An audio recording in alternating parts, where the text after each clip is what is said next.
अब इस विषय में श्रीमद श्री विष्णु पुराण के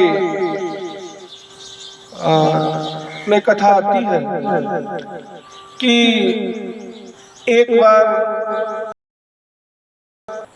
ब्रह्मा जी के पुत्र अत्रि जी के पुत्र चंद्रमा यानी ब्रह्मा जी के पौत्र चंद्रमा ने एक बहुत बड़ा राजसूय अश्वमेध यज्ञ किया। उस यज्ञ में बृहस्पति जी अपनी पत्नी तारा के साथ चंद्रमा का यज्ञ पूर्ण कराने के लिए चंद्रमा के घर पहुंचे। अब गुरु जी की पत्नी को देख के, उनकी सुंदरता को देख करके चंद्रमा का मन मोहित हो गया और उन्होंने गुरु जी की पत्नी यानी देवगुरु बृहस्पति जी की पत्नी तारा को चंद्रमा ने अपहरण कर लिया। गुरु जी को वहां से भगा दिया।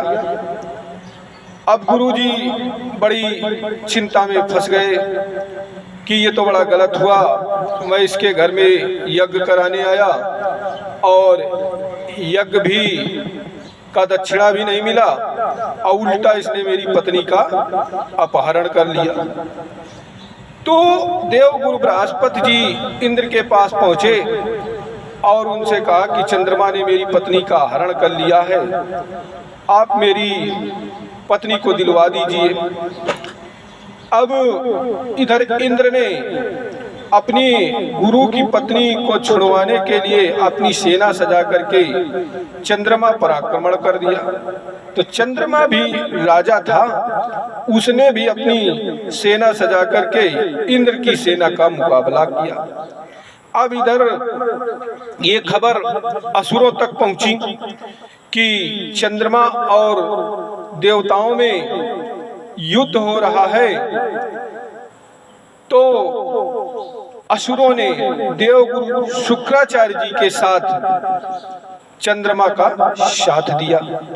अब दोनों सेनाओं में इधर चंद्रमा और असुरों की सेना, उधर देवताओं की सेना, दोनों सेनाओं में काफी दिनों तक युद्ध चलता रहा और चंद्रमा तारा के साथ मौज मस्ती करता रहा।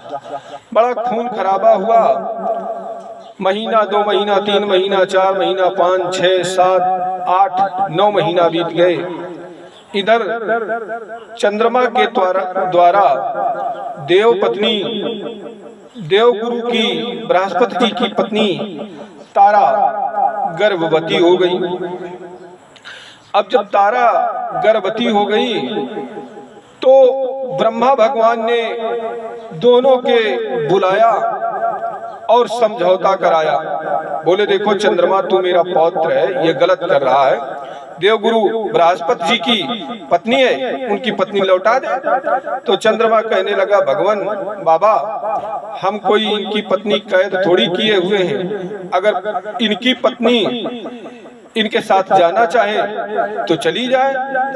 अब देवगुरु बृहस्पति जी की पत्नी तारा को बुलाया गया और एक तरफ चंद्रमा खड़ा हुआ और एक तरफ देवगुरु बृहस्पति जी खड़े हुए।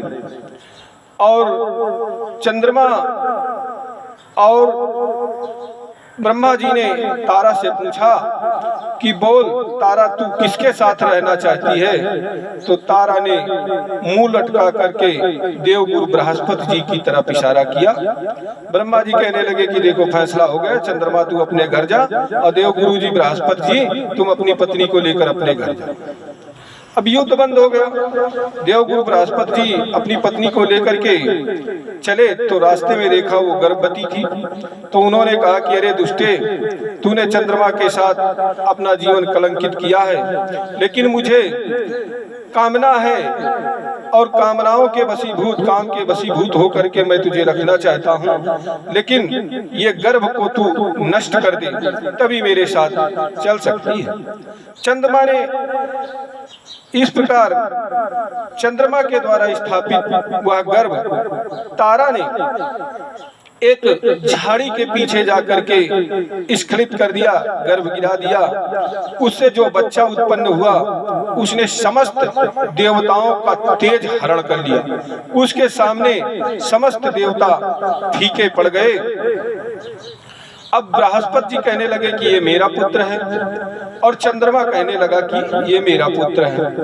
अंत में फिर ब्रह्मा जी को आना पड़ा, और ब्रह्मा जी ने तारा से पूछा कि बता तारा, ये किसका पुत्र है? तब भी तारा नहीं बोली। तो वो जो पुत्र उत्पन्न हुआ था वो बोल पड़ा कि अरे माँ, तू बताती क्यों नहीं मैं किसका पुत्र हूँ? तब तारा ने कहा कि चंद्रमा का। चंद्रमा ने उस पुत्र को अपनी गोदी में उठा लिया और कहा, शाबाश पुत्र, तुम बड़े बुद्धिमान हो। इस प्रकार उसका नाम बुद्ध पड़ा। अब बृहस्पति जी अपनी पत्नी तारा को लिवा करके अपने नगर को चले गए। कहने का मतलब यह है कि इस छोटी सी पुराण की घटना है, इसका बड़ा विस्तृत विवेचन है, और इसमें सूर्यवंश और चंद्रवंश का वर्णन बताया गया है। लेकिन इस घटना से तो हमें यही समझना चाहिए कि अगर पत्नी से इस प्रकार की गलती हो जाती है कि वो किसी के बहकावे में आकर किसी के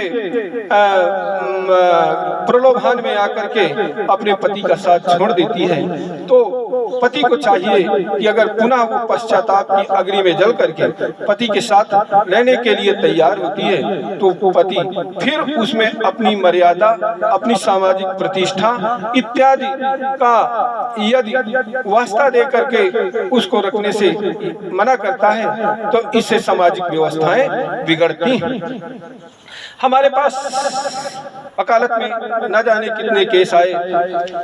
पत्नी ने तलाक ले लिया, एक दूसरे से अलग रहने लगे, लेकिन फिर उनको अपने भूल का एहसास हुआ और दोनों को एक कराया गया। यानी जीवन में जो कलंक लग जाता है वो साल, 2 साल, 4 साल, 10 साल बाद ढक जाता है। लेकिन जो पारिवारिक बंधन टूट जाते हैं, पारिवारिक सामाजिक मर्यादाएं मिट जाती हैं, वो फिर जन्म जन्मांतर तक चलती रहती हैं। इसीलिए तो भगवान श्री कृष्ण ने गीता में कहा है, प्रिया प्रिया हर्षिदेवा श्रुयुर्विड्यम।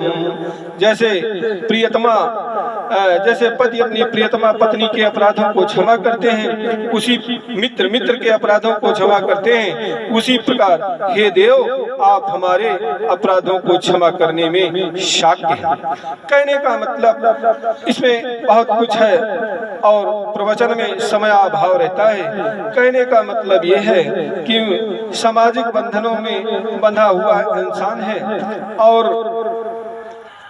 वैसे बताया तो बहुत गया कि कपटी मित्र शूल समचारी, इनका त्याग देना चाहिए। कुलटा भामिनी मित्र से उत्तरदायक दास, हो ही नाश संशय नहीं जहाँ तीन का वास। लेकिन बात यह है कि अगर हम संसार में सबको छोड़ते ही रहे तो फिर हम अकेले ही रह जाएं। कहने का मतलब यह है कि संसार में अगर हम किसी के गुणों को ग्रहण करते हैं तो उसको अवगुणों को भी हमें स्वीकार करना चाहिए, क्योंकि गुण अवगुण मनुष्य का जीवन है, मनुष्य का स्वभाव है।